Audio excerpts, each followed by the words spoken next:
Counting के दिन हुआ क्या था घर पे?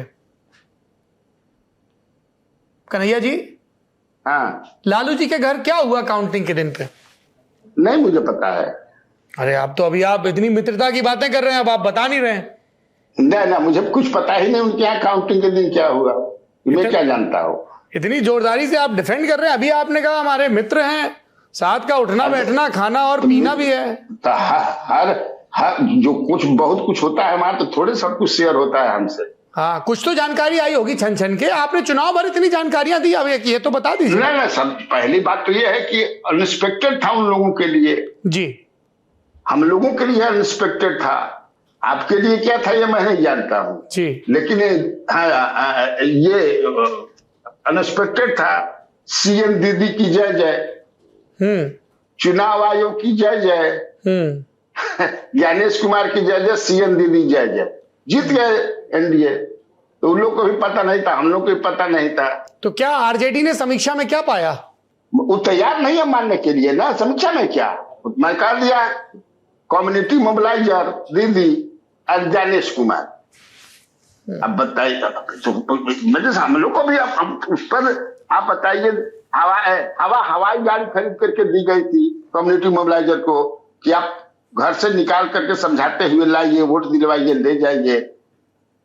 एक महीना तक 10-10 हजार रुपया जा रहा है, उस दिन भी 10-10 हजार जा रहा है। तुमको मिला जी? ना, हमको तो नहीं मिला। अभी 1 घंटा में आ जाएगा। हेलो, हाँ, अरे इसका नहीं आया है, सावित्री देवी का, जल्दी डलवाइए। क्या है भाई, गणेश कुमार कहाँ थे? पूरा बिहार भर के अखबार में पूरा बड़का बड़का एक पेज का कि दिसंबर तक पैसा जाते रहेगा और देना नहीं है, लौटाना नहीं है। ये क्या है, कहाँ थे ज्ञानेश कुमार? छोड़िए उस सब, क्या कितना बताया जाए। तो इस सब बात को मैं भी I am not. Kanhaiya sir, मैं अपना सवाल दोहरा देता हूं। आपने जो जीविका दीदियों के नेटवर्क की बात कही, मैं अपने दर्शकों को भी सूचित कर दूं।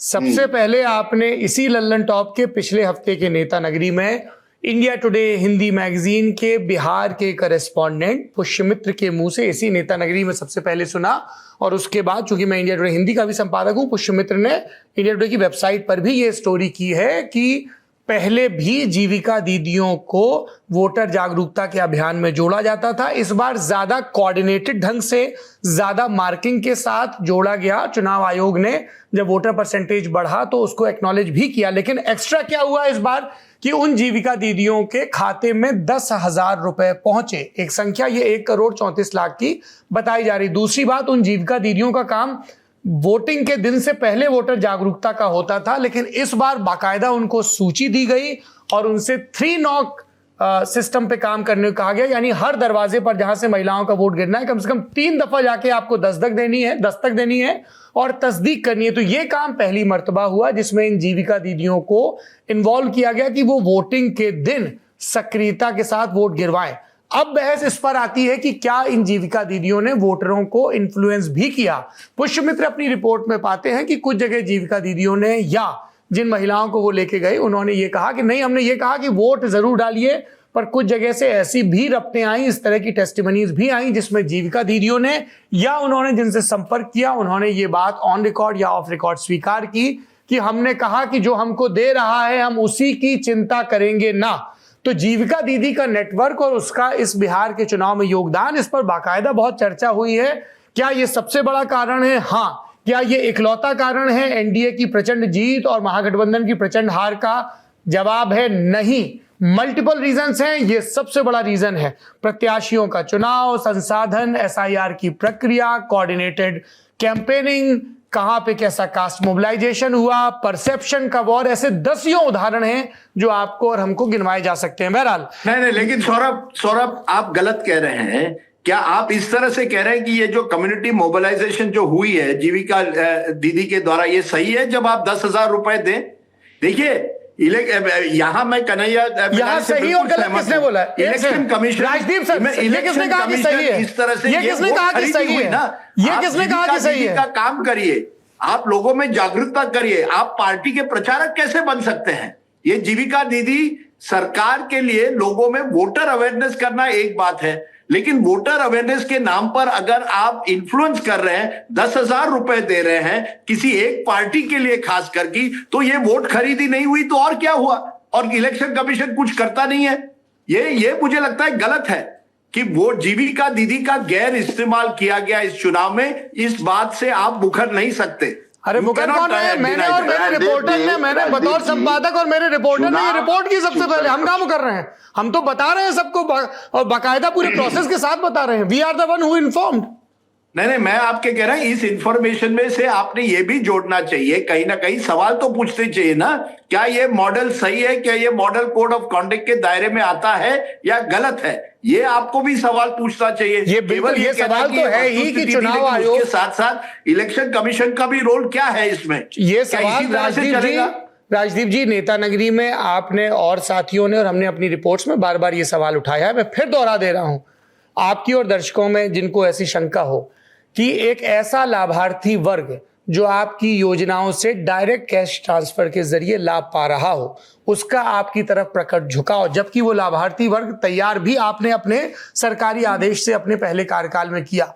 तो इन जीविका दीदियों की निष्ठा, और आप तो चुनाव अनाउंसमेंट की बात कर रहे हैं, चुनाव अनाउंसमेंट के पहले भी नीतीश कुमार के जो कार्यक्रम होते रहे हैं उसमें महिलाओं की भीड़ जुटाने का लक्ष्य इन्हीं जीविका दीदियों को दिया जाता रहा है। मैं ये कह रहा हूं कि ये हो रहा है, ये ठीक है, सही है या गलत है, ये तो हर कोई कह रहा है कि भाई आप सीधे इन्फ्लुएंस कर रहे हैं। 10,000 दे व्हाइल इलेक्शन या वोटिंग इज ऑन, एक महीना सरासर गलत है।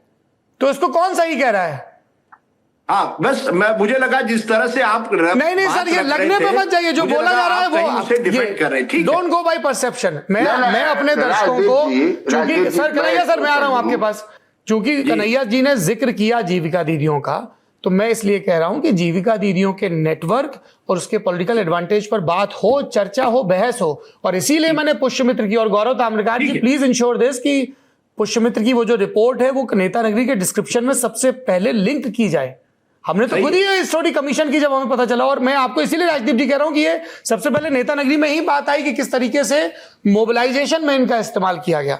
मेरा सवाल कन्हैया बेलारी से ये था, कन्हैया जी सवाल तो सुन लीजिए। हमारा सवाल आपसे ये था कि चुनाव के नतीजे आने के बाद लालू जी के परिवार की गणित कैसे, पॉलिटिकल केमिस्ट्री कैसे चेंज हुई, ये, और दूसरा आरजेडी ने कुछ मंथन तो किया होगा ना, ये तो आपने बता दिया।